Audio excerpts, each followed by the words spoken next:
Start recording now.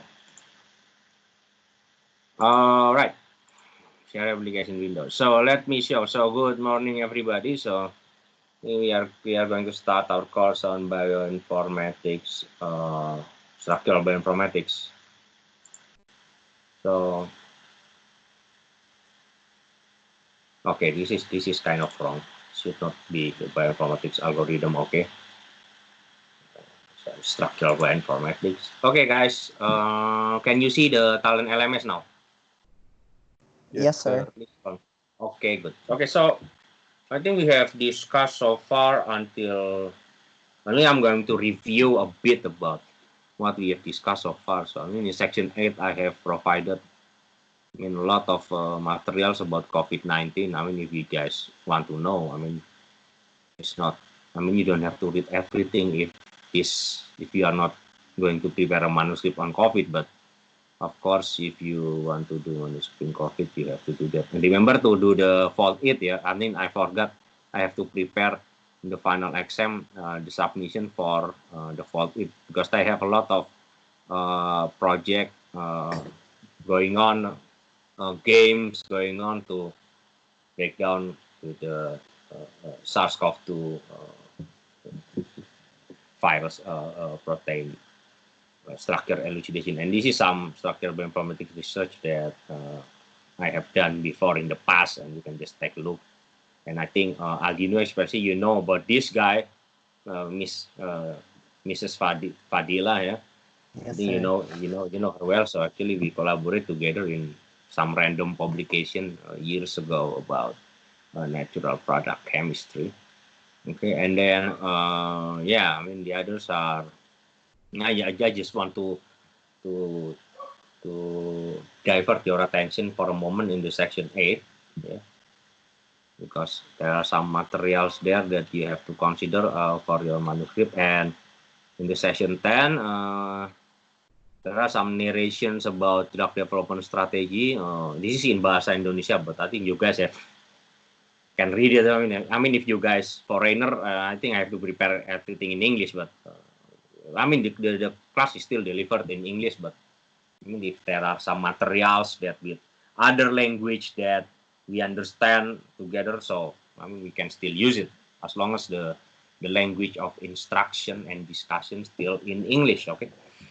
So this is the session 10, and okay, I have started recording the lecturing video starting from section 10.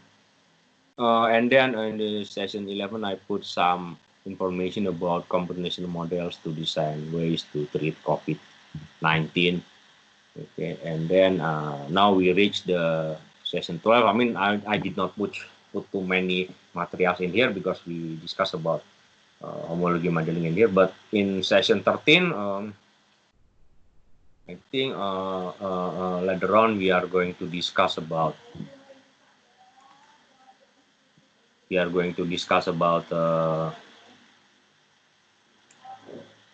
more deep about molecular docking, and maybe the time is not really sufficient. But I'm going to share a bit about molecular dynamics as well. But the molecular docking tutorial, you guys have to do that. I'm going to show you how for molecular docking, but for the dynamics, I mean, let's see. I mean, at the minimum, you know how to do that, although you maybe don't have to prepare the module in it.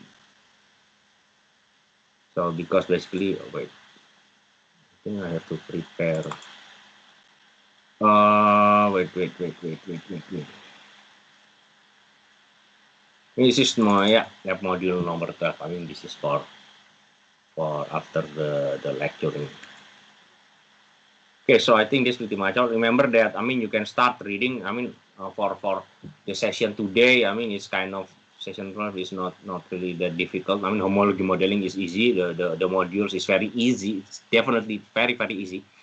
But I mean, you can start working from now. Actually, next week we are going to discuss about homology modeling again. But the tutorial, the lab modules, we are going to discuss about molecular docking, especially. I mean, you can start reading the session 13 from now. I mean, just read everything in here, especially the tutorial, theory and tutorial and there's video data and guidelines about molecular docking and dynamics. And if you have problem accessing any of these things, please tell me, because I can safely say that session 13 here is the heart, the core of our course. And I mean, if you understand docking and dynamics, basically it's done.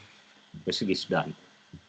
But of course, the problem is how to prove that you understand docking and dynamics. At least for dynamics in principle, in docking, of course, has to be in practice. Of course, you have to, yes, this is, in this part, the final exam submissions for structural bioinformatics, in the very last part of our course, you have to submit your manuscript in here. But before you submit your manuscript, I want to divert your attention as well to this very interesting webinar on drug discovery and development in LIPI. Unfortunately, I haven't watched the webinar, but basically this webinar is about, I mean, you cannot just directly click it. I think you just have to do this. Yeah, you can click it. I mean, it's about, means the one who is becoming the speakers in this webinar is, they are my colleagues. Actually, I know them, they are my friends. So, and I think before, and it's kind of long, yeah, but I mean, I'm not asking you to watch the whole video, but just take, do some skimming, yeah, and then just browse things that you are considered important, yeah, like especially, yeah, there are some about whole genome sequencing and about bioprospecting of antibiotics and antiviral and how to deal with COVID-19 infection and things like that. I mean, you can just check it out in this YouTube. This is interesting YouTube, and I think you will have ideas about what is the recent development in drug discovery and development. So unfortunately, I mean we can do. I mean, previously we are going to do some guest lecture with some of the speaker, but well, eventually all we have to do is webinar. So I hope everything will go back to normal very soon. So that is the source, yeah. So well, that is the structure of the Talent LMS. So in the Talent LMS, as always, we can discuss about the modules in the past. Yeah. It's complete from session 6. We have but the video, I think we start to have it from session 10. And of course, we have discussed that you can do things that we should do starting next week, like the session 13. And you can start to watch this LIPI webinar on drug discovery and development. So that's pretty much the things that you can consider. Okay, so any question? I mean, as always, if you have no questions, I'm going to we are going to start doing the lecturing, and after the lecturing, I'm going to discuss about the lab session. And well, basically, I cannot promise you anything, but I will try today not to speak that much about COVID-19, yeah, because well, I think it's overwhelming. I think I'm going to think about other examples in the course. I hope I can be consistent. Okay, so guys, can you see the PowerPoint here? Please confirm. Yes, sir. Okay, cool, excellent. So I think we have to do structural validation. So I think previously we have determined. Okay, we have this structure. We can determine the structure, but how do you know that is true? I mean, the problem is that how do you know that actually the structure is true? Like for instance, I mean, this week I like the example about coffee. Yeah, like you found out that there is some random gene in the coffee plant that actually can help you to. This is related with the webinar in LIPI actually, that random genes that can biosynthesize a substance that can help you do away with neurological disorder. And there is the genes encode for a protein that regulate this metabolic pathway. But you want to know the structure of the protein, and you can, and I mean, your friend in the lab can help you to achieve that in the crystallography experiment. But how do you know that is true? How can we ensure that actually the structure that we got is true? I mean, that is the question we want to answer in structural validation. We want to know that this coffee protein from the coffee plant is really true, because there is a genome repository already for the coffee plant. So we want to know determine. We have did that last week, and we want to validate this macromolecular structure. How do you know that it is true? That is the thing. So we want to know that these are the outline. We want to know structures as models. So we have to really sure. We want to really sure that actually every structure is just models, and then there are some parameters for X-ray and NMR that we have to done, and errors in deposited structure, validation for. And so this is the idea that the structures, although they are true, is not in the sense of perfect. I mean, there is most of the time there are no such things such as a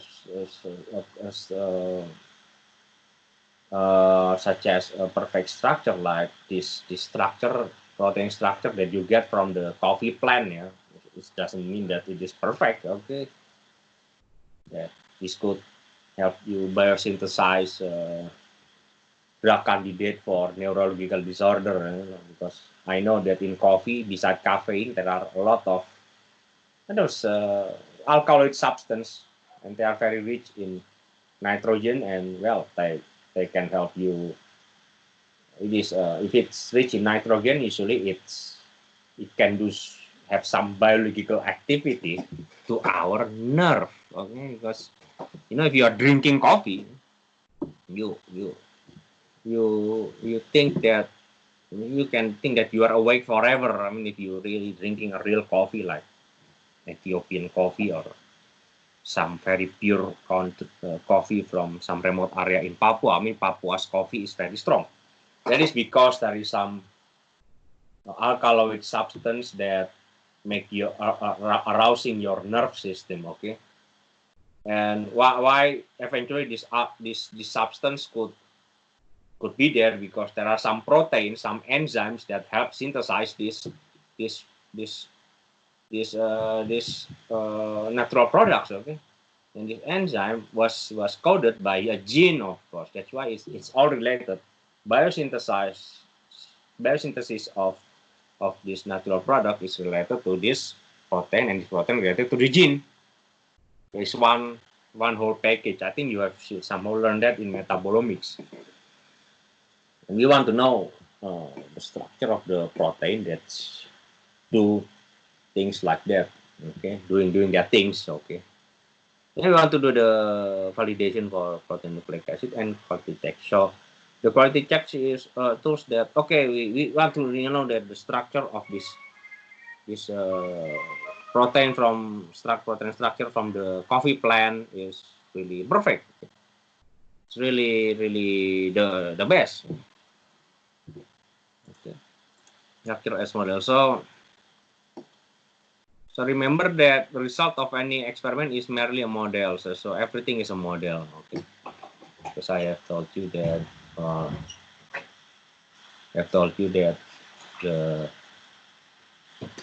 the models is aimed to give us a good explanation for the experimental data as possible. And so in the experiment, however carefully performed, we have errors associated with it. Okay. And then we will know that so the model is a good, because if it's a model, we have to ensure this model is correct or not, because there are some errors like these systematic errors related to the accuracy of the model, whether the structure is true or not, random errors, whether the structure is precise or not. So we cannot eliminate 100% this type of errors, yeah, but at least what we can do is to reduce it. So at least you know that your protein structure from coffee plant in Ethiopia is really devoid of significant errors. We cannot avoid errors, but we can avoid significant errors. Okay, the significant errors is the one that is making your model is not working. So when is your model is not working? Like some extreme example, when you do a docking, yeah, docking showing no result.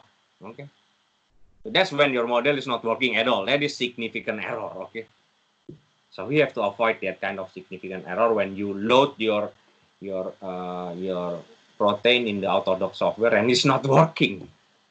It's not working. So that is bad.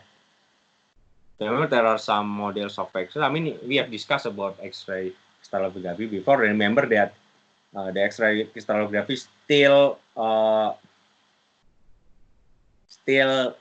related with the Cartesian coordinate of X, Y, Z. Okay, it's related to the Cartesian coordinate. So don't forget your calculus and linear algebra lesson. I mean, a bit. I mean, I'm not going to discuss any chemical formula or any mathematical formula in details here, but. And then there is one parameter B factor, so it's about atomic disorder. I mean, if the atom should be in order, like a crystal especially should be in order. If this crystal was in disorder, in chaotic, in amorph, I mean in the crystallography, they say it is amorph, without a form, amorph. So you cannot use the crystal.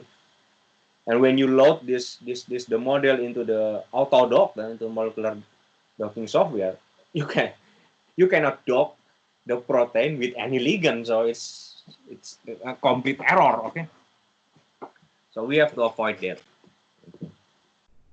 So that is the B factor variable, and then atomic occupancy, and we want to know how atom contribute in one conformation and how often is not. I mean, we have discussed about misfolding in mad cow disease. I mean, there are some misfolding in mad cow disease. I mean, there is misfolding happen because the wrong atoms occupancy. So the atom occupy a wrong place. Like for instance, the idea is like this: you have a home, right? But you eventually you get lost and you are entering somebody else's home. I mean, in the U.S., yeah, actually, the owner of that home have a right to shoot you, because you are trespassing his property. Okay, of course you cannot do it in Indonesia. I mean, here everything is up to the police. Yeah, the police they deal with that. Yeah. But in the U.S., basically, the owner of the house have a right to shoot you because you're trespassing his property. So I mean, it's things like that. So we want to avoid misoccupancy or wrong occupancy like that. So when you are entering a wrong house, you are not entering your home, but you are entering somebody else's home. And of course, the consequences will be the same like the wrongdoings in the B factor. You load that PDB file in the Autodoc, and basically you cannot dock that file into anything, and basically the Autodoc software showing you stupid error message that nobody understand. Even the developer of the software will not understand those bizarre and cryptic message. These are the rubric doctrine structure, yeah? And then they have consider atomic coordinates, occupancy, and B factor. And there are some, but the side chain of this residue have to automatic confirmation, yeah. And basically, if they have the residue got alternative conformation, they put it this thermal ellipsoid, like this thermal ellipsoid. And the thermal ellipsoid should be small, yeah, because if it's too big, the atom is disorder, and the whole structure is in the disorder region. Yeah. So that's why the validation should be of the structure should be doing correctly. So the thermal ellipsoid should be as small as possible, so the atom really occupy right place. Okay, occupy the right place. Then this is the, I mean, that is the disorderness of the protein, yeah, that you have to need a smaller spare for the ellipsoid, so then you can have more idea about those whole things. But then this is the PDB file structure of showing the atomic coordinate. Okay, this is the atomic coordinates. I mean, you can read it by yourself. Yeah. So basically, I mean, if you open any PDB file, it's like that. But you want to open your PDB file from a coffee plant in Ethiopia, you will find the same thing. Okay, you will find the same thing. Okay, these are the coordinates, these are the residue, these are the atoms. You will find the same format. Maybe there will be some difference. Some protein got metal like zinc, like cuprum, like maybe argon, maybe silver and gold, not that much.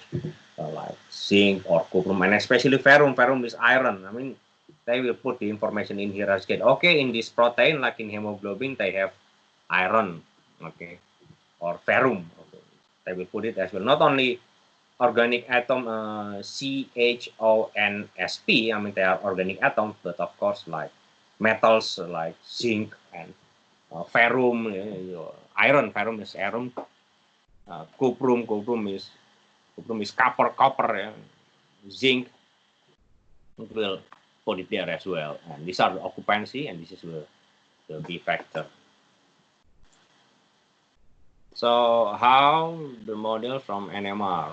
This is just some narration about the NMR.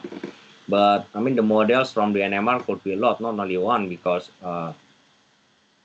NMR is a dynamic solution, and dynamic is in the solvent, so you will have some conformation. There are one conformation that is having the highest probability. Yeah? And this is typical NMR structure. Yeah? And then you see that, I mean, if the reagent is getting disordered, it's like it's showing a messy crystal like this. If it's getting ordered, I mean, this is the example of the reagent that is. I'm going to use my pen. And this is the example of the reagent that is disorder, and this is the example of the order region. Yeah, this is the disorder. This is the order region. So basically that's the thing. So what are the global parameters? So I will tell you: resolution, R factor, R free, and atomic B factor. So actually, you can find these parameters in the RCSB website. But most of the time you don't have to think too much about them, because anything that is uploaded in RCSB is already validated with quality control software.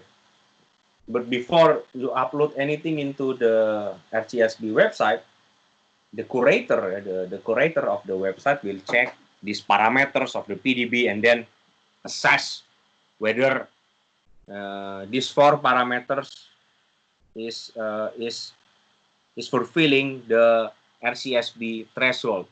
If they are not, then it's going to be rejected. I mean, the structure will be returned to us. But if it's fulfilling the RCSB threshold, yeah, so definitely it will uploaded immediately. Will be uploaded immediately. So resolution, a measure of amount. So this is the resolution, the measure of amount details that can be discerned in the computer electron density map. But the easiest way we deal with resolution is, of course, your monitor resolution. So, I mean, I want to talk about monitor first, and then we discuss about electron. I mean, electron is kind of abstract, so I want to make an easy analogy. Yeah? So, at least these things. I mean, if you just read these things in the in the slide, you cannot find it because this is the analogy when that is very common. And so, I mean, if you go to your computer round system property, I mean, there is a setting to set the resolution of your monitor. I know that. And the lowest resolution is 640 multiply with 480. So that is the lowest resolution. And when you set yourself to that resolution, that's bad. You see, what you can see in the monitor is the pixel is getting very big. I mean, it's not really interesting because if in the monitor there are two less pixels in it. Pixel is the dots that that constitutes your graphics in the monitor. If there are too many dots in it, too less dots in it, you cannot see the picture in a convenient manner. But it's increasing one day by day, and the highest resolution is, I think, 1200 something multiplied with 1000 something. If you increase the resolution, you will have more dots in the monitor, and if you have more dots, it means that your eyes will receive more information, and then you will have a clearer picture of any figures in your monitor. So that is the idea. Okay. So this is the same with the protein structure resolution. If the dots is smaller, you will have a clearer resolution. So this is the one that have a precise resolution. This is a very small resolution, 1.2 until 0.9. So the size of the dot is very small, it's less than 1 angstrom. So yes, that is the electron density. So this is the dots. Dots are the electron density. If getting small, you will have more information. You have a clearer picture of the whole thing of the protein. So I mean, this is the okay. So this is the idea, yeah. So I think you guys already understand about our monitor resolution, especially if you guys are gamers. I mean, you can try to set your monitor resolution to 640 multiply with 480, and in the end you will not be able to play any games. Why? Because games That's the lowest one. Huh? That's the lowest one, 640. Yeah, that is the lowest one. That's why. Okay. I usually play at 1920 times 1080. No. Yes. 1280 times 720. I don't know that you can. I don't know that you can do that in 1900. Okay, I mean, thank you for the information because I have left the gaming world ages, centuries ago. But so thank you for your information. So I mean, just try to put that in the resolution. You cannot play any games, any modern games, especially if the games employ the extensive three-dimensional graphics. You just forget it. So you have to use a high resolution, okay, in your monitor. Maybe you have to use a GPU like Titan XP or I don't know, some of the exotic GPU that can provide you very high resolution with very high GPU memory. Yeah. So I mean the situation is the same with the 3D structure of protein. Yeah. So you see, this is the comparison. Yeah, the comparison of there are three structures, A, B, and C. A is the one with the low resolution. B is a middle resolution, and C. So Sorry, sir. For the resolution is the satuannya itu computed electron density map or the electron density, but the unit is angstrom. Unit is the angstrom. unit is angstrom. The unit is angstrom. Unit is angstrom.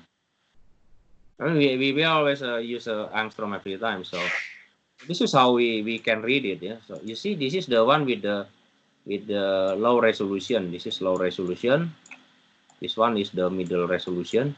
This one is very high resolution. So what can we learn from this? I mean, I'm not just reading this narration as it is.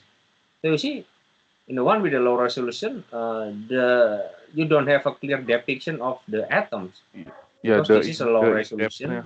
The in-depthnya different.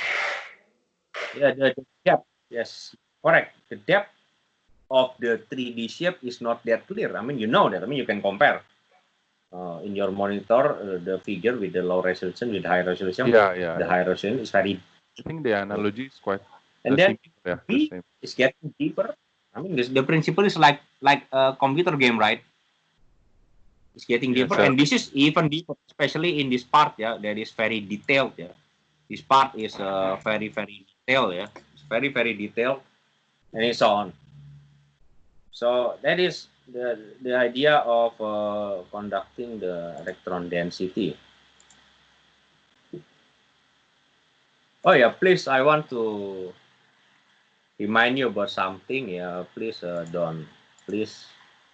please fill the remote learning survey. Yeah, I have to remind you. And this is the R factor. So R factor is measure that about the how well the simulated diffraction pattern match the observed one. Sure, sir. And this, if it's if the diffraction pattern is random, is clearer, is closer to one. A perfect fit when the diffraction pattern is really hitting the atoms, is aiming to the right atom, it should be 0. The typical value is 0.2. And this is some bias, blah blah blah, and can be manipulated. But the idea is when the RGSB curator found out that the R factor is 0, they will be happy. It means that the structure is perfect. But if it's 0 around this number, 0.2, it is acceptable. But if the number is closer to 0, oh my god. But if the number is closer to 0, to 1, I mean to 1, it's closer to 1, well, they will be angry and going to return the structure and say to you that, okay, you did the experiment or the modeling, at least the modeling incorrectly. So basically, this thing is a sucks. It sucks. The structure is sucks. And this is that is the thing that I want you to know. Then this is R-free. So measure about actually. This is a comparison between the simulation of the pattern and the experimentally observed pattern. Yeah. Remember that it is better that the result of the experiment and the simulation should be as close as together. So at least the difference should be maximum 5 to 10%. Okay. But there are a number, any R3 above this one should be treated with caution, because I mean, if it's too high, you cannot justify that. Then this is the atomic B factor, a measurement of uncertainty of in position of an atom within the crystal structure. So there are a lot of uncertainty in the position of atom, especially if the X-ray crystallography was conducted in the low resolution manner. So that's why you need a high resolution tools. But if you purchase a high resolution tools, you need more money. So that is a problem in this country. So that's why it is very good if, of course, the internship is not doable right for the moment. But for writing your thesis, I think you want to write a thesis about structural bioinformatics, it's better if you go abroad. Maybe you can have some fresh data from somewhere. In this country, nobody can generate any 3D structure. That is the problem. I mean, so far that I know. I mean, if you find out that there is some Indonesian scientists deposit their structure using in RCSB, I can assure you they are working abroad. These people are working abroad to finish their PhD, or they are doing their postdoc, or working as a professor in some university in the US or in Japan. I don't know. It's like that. I will never ever do that here. Okay, I mean, to elucidation structure.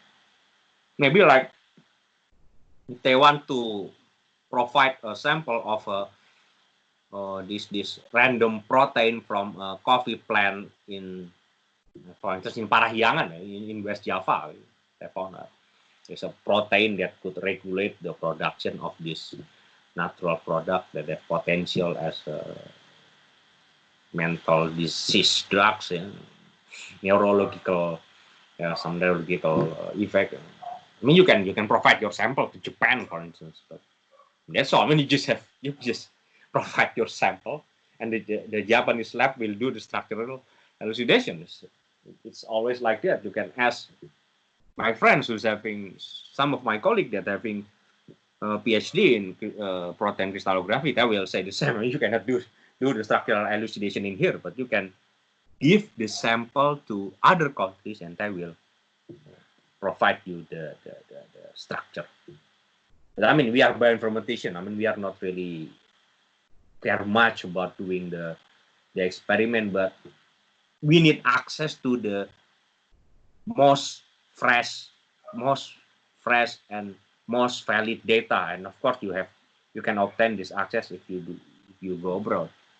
You need access to those data. Okay, maybe you can have that kind of access in here, but I don't know.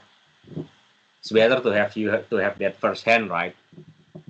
Then I mean, you got it from somebody else, and somebody else got it from somebody in Japan. Well, I don't really like that idea. So this is the rule of thumb. I mean, this is some guideline that okay, the RSGB is having this kind of guideline if they want to determine whether the crystal structure is good or not. In RMSD, I'm not going to not that much to. Okay, so and then this is some error. So some serious error is like this, like the protein chain could follow the wrong path and then the wrong fold. So this is the incorrect model and this is the corrected model. You can see that the incorrect model and the corrected model is kind of different, right? And the superstition of the model gives the RMSD of this one. So I will tell you that the value of the RMSD, the ideal value of the RMSD, if you do this superposition, the ideal value, it should be 0. Okay, it should be 0, should be closer to 0. But this is you got 15 angstrom. It's too different. The structure is like a two different protein. Okay, so that's why this structure is wrong, because the incorrect one and the corrected one is huge. The difference is kind of huge. So RMSD is basically a distance between one structure with the other structure. If the distance is getting further, it means that the structure is significantly different. If it's closer to 0, it's the same. It's like E-value. So I will say you RMSD is the E-value of protein structure. Okay, RMSD is the E-value of the protein structure, and this RMSD parameter will help you to determine whether your protein structure that you got from the coffee plant in Jawa Barat is correct. Okay, so enjoy your coffee. It's like that. And then this is like this, the incorrect model and correct model. It's like okay, the secondary structure they are all correct, but they are incorrectly connected. So if it's repaired, is corrected. So because I mean maybe the crystal structure can draw the secondary structure, yeah? But if you do that in low resolution device, the cheap low resolution device, I mean the instrument cannot determine that the structure is connecting to which secondary structure. It is connecting to a wrong pair, like this one. It should be connecting with the other pair, where it is connecting to another structure, but so it's wrong. So that's why really need a high resolution instrument, which still unavailable in this country. And then this is another typical error, uncertainty in atomic position represented by standard of uncertainty. So I have told you that the lowest, if the angstrom is lower, it is better. So you can see that in this one, when you have higher angstrom value, this is the low resolution. You will see many uncertainty in this one, in this part, especially in this part. You see many uncertainty because the crystal structure is not really that clear. Okay, but in the middle size resolution, at least you can see the uncertainty is decreasing, but you can see some uncertainty in here. You see the crystal structure is not clear. It's still not clear. But in here, voila. In this one, the crystal structure is very clear if you have the high resolution possible. And but usually the one with the big dots here is metal. It's metal like zinc, is ferrum, and well, that's why you need small amount of metal in your supplement of food, because many proteins they are working with metal. If you have a less metal intake, so I mean you will have a problem. Okay. Now validation. Now, okay, so I think we have discussed about, I don't remember discussed about Ramachandran plot before. So this is how you do a validation of a protein structure. I mean, after you do homology modeling, okay, because I know, I think some of you are going to do homology modeling, right? I have read it a bit, the manuscript, but after you do the homology modeling, please be mindful. You have to do this protein validation with Ramachandran plot. I mean, the idea of the Ramachandran plot is you have to make sure that all, okay,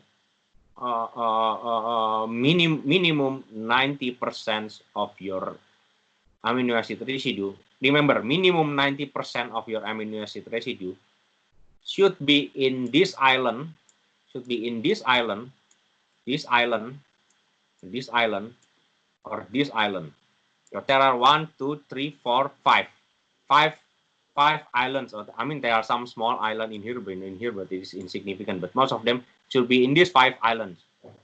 They should not be in this sea. This is the sea. It should not be in here. This is the rule of thumb. They could be in here, but maximum 10% of the residues. The question is why? The question is why. The question is because it's something to do with the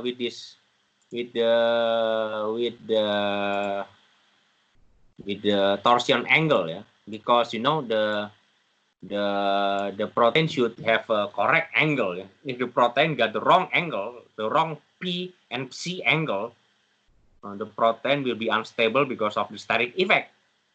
So that's why those proteins should be in this island. So we'll have the correct and fine grain torsion angle that make the protein stable. Remember, the stability could only be reached if minimum, remember, minimum 90% of the residues are in this island, this island, this island, this island, and this island. No way in the sea, no way. I mean, this is just some example of the plot. This is, I mean, the right, you see the example of a terrible protein structure, because you know many of the residues are in the wrong angle. This is the sea, so of course it's a no-go. Okay, and that is the very idea of the Ramachandran plot. So I mean, this is just explanation about the things that I have discussed to you before. Remember about allow region and disallow region. I mean, the allow region, they are the island. The disallow region is the sea. Do not put anything in the disallow regions and put anything in the allowed region. There are a lot of software that you can use in the Ramachandran plot, and I think I mean, you can go back to the section 8 there. I put some publication in there. I think they are, in some extent, all of them should use Ramachandran plot, but I don't know whether it is it was narrated in the publications or not, but all of them, they use Ramachandran plot to validate the homology model. I mean, if they do homology modeling, but if the structure is already there is no need. So this is the way the side chain torsion angle. Remember that I have told you that every protein should have correct angle. This is the correct angle, and the angle should avoid steric effect.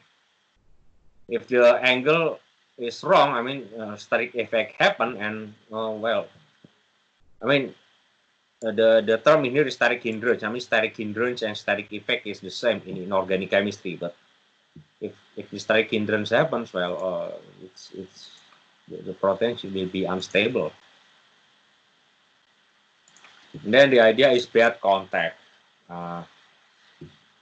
unfavorable atom-atom contact. I mean, the atom that should have not a contact should be there, like there is a wrong hydrogen bond, wrong van der Waals interaction because of wrong contact. So that's why there are some programs that can use to determine whether there is a bad contact or not. Like this is one of the most famous. What if? I mean, this is very common. What if is a very common program that we use whether there is a bad contact or not.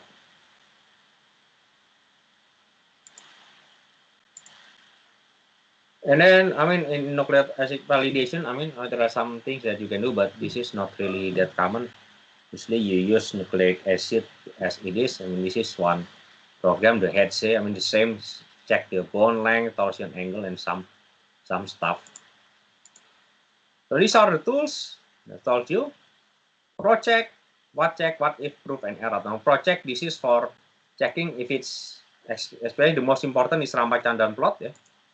Remember that Ramachandran plot is the most important tools for structural validation. This is the most important tools. And then to support what your findings in Ramachandran plots, you can use what if and what check. The most important tools will be the Ramachandran plot. I mean, if you are in the international conference and some nasty professors ask you what is the most important tools for quality checks of a protein structure, answer loud and clear, Ramachandran plots. Okay, Ramachandran plots. I mean, there are some tools, but the most common will be this one. That is the most common. And there are some web server that you can check, PDBsum. I mean, usually for the PDBsum, if you want to upload a protein structure, the RGSB curator will run this program, this web server, to check whether your program is right or not. And the PDB report and PDB geometry analysis, it is just a supporting program. The one that is most important is the PDBsum. And these are some reference. So basically, to sum up, I want to give not a closing conclusion because we are going to discuss about the lab module. I want to give some summary. Basically, everything that you do have to be validated whether it's correct or not. So if you want to validate the protein structure of some random protein from some random biochemical pathway that produce some alkaloid substance in coffee plants from Parahyangan, from the highlands of West Java, near Bandung, for instance. This is just example, and this is example is true because you can find coffee genome repository. Some molecular food scientists, they are doing some research with coffee genome. It's really they're doing some coffee genome annotation. I mean, if you want to validate this protein structure from the coffee, you can use some tools. Okay, most important tools is the Ramachandran plot, what if, PDBsum, and the others. Basically, these tools are checking the 4 parameters like the B, the R, and other parameters as mentioned. But remember, the most important instrument is tools is the Ramachandran plot. Second is the what if, and third is the PDB sum. If all of this software showing you that the structure is valid, well, you are safe. I mean, your structure is good. And this is important after you do, I mean, for next week, we are going to discuss that about homology modeling. Please, after you do homology modeling, I mean, to do homology modeling is you check that your protein structure, I mean, you have a protein sequence that doesn't have any structure. And then with homology modeling, you can find out the structure in the template. And then after that, you're right directly doing some molecular docking. That is wrong. You cannot do this. You have to check whether your homology model is correct or not. At the minimum, use Ramachandran plot. This is a common mistake that I found out when I review some manuscript that was submitted in the international journal. I mean, I'm a reviewer in the international journal, so a lot of people doing this kind of mistake. They just, okay, after we homology modeling, we just submit to do some docking. Of course, this is wrong, and this is dangerous. This is dangerous and wrong. It will lead you to a wrong conclusion. Because in the end, you will think that there is a docking happening between this ligand and protein, but actually it never happens because the structure is not validated. We cannot let that to happen. So that is the conclusion of the whole story, and it's related to what we are going to do next week. Especially, I've mentioned about docking. Also, next week, this week we are going to do. Very soon we are going to do homology modeling experiment.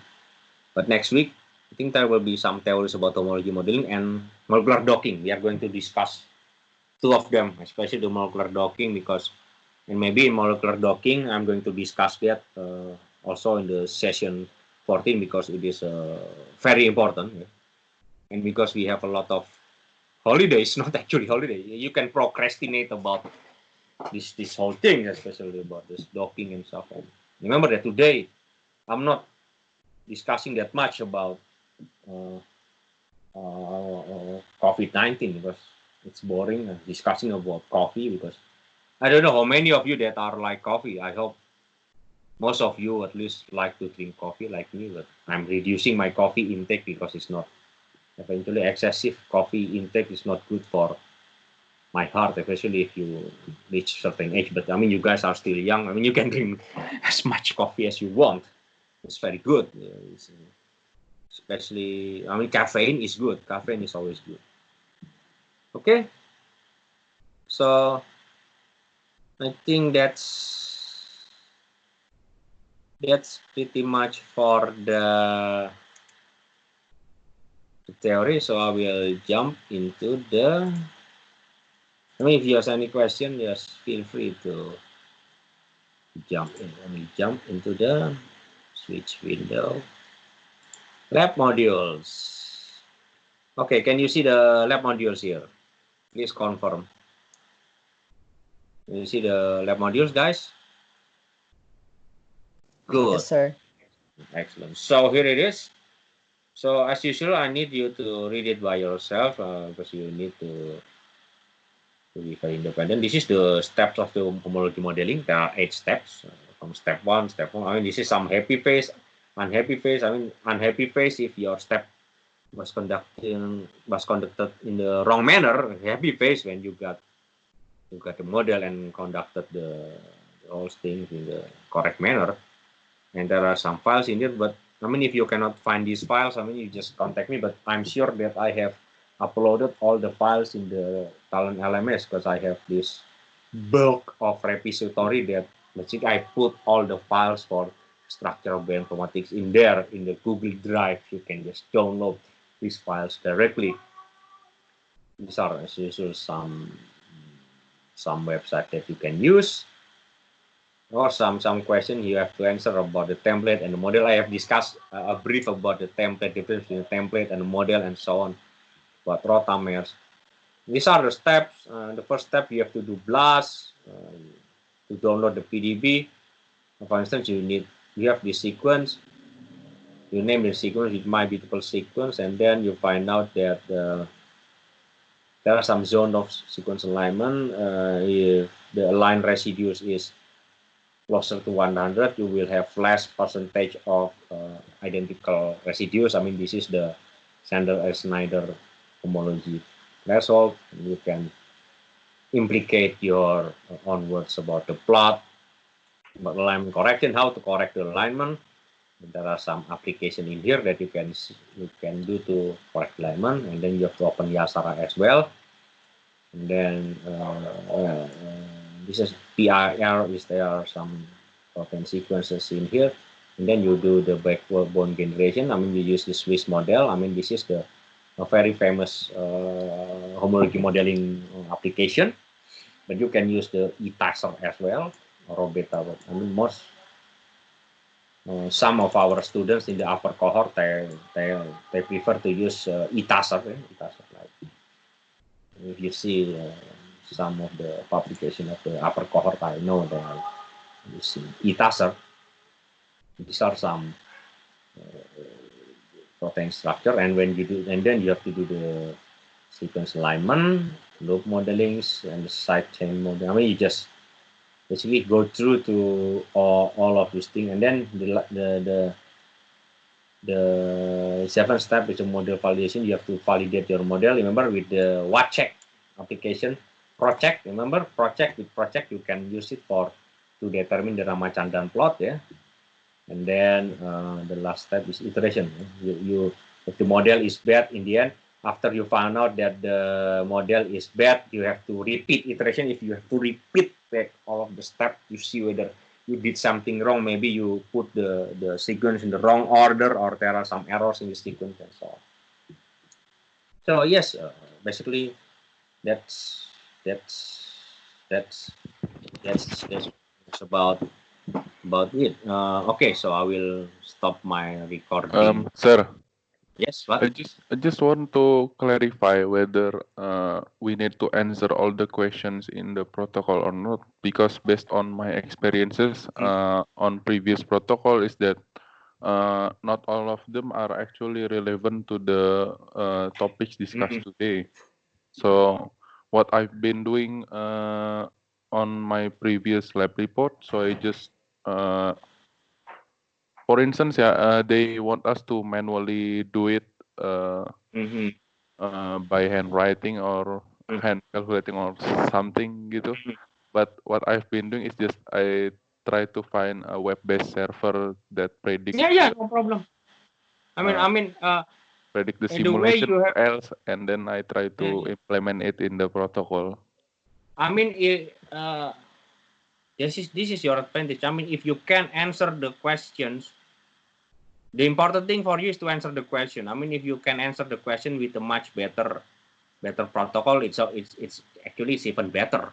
Okay, so do not stick 100% with protocols in there, because all of the things in there is just basics. I mean, if you find out there are some more advanced tools that can help you to answer the question, and even it is the tools that you find is easier to use. I mean, you basically just copy paste the data and then you got the output. It's even better. Yeah, that's what I've been done during the previous protocols. Yeah, I mean, it's okay, because we are lazy, right? I mean, we have to be honest, like, lazy. Okay. So because we are I mean, this is not just understatement, but because we are lazy, we have to be smart. I mean, if you can find tools that can resolve your problem more faster, more efficient, and more effective, so do so. So that is the meaning of we are lazy, because we want to be more efficient, we want to be more accurate, we want to be more precise, we want to be especially faster, to reduce the time complexity and space complexity. I mean, if you go back to bioinformatics algorithm. Okay, that is good questions. So any questions from the other, Deidre, Bernard? Bernard lagi. Aldino? I think it's pretty clear, sir. All right, that is pretty clear. Oh, okay. I think Deidre is no problem. But remember, I mean, I will just stop my recording now.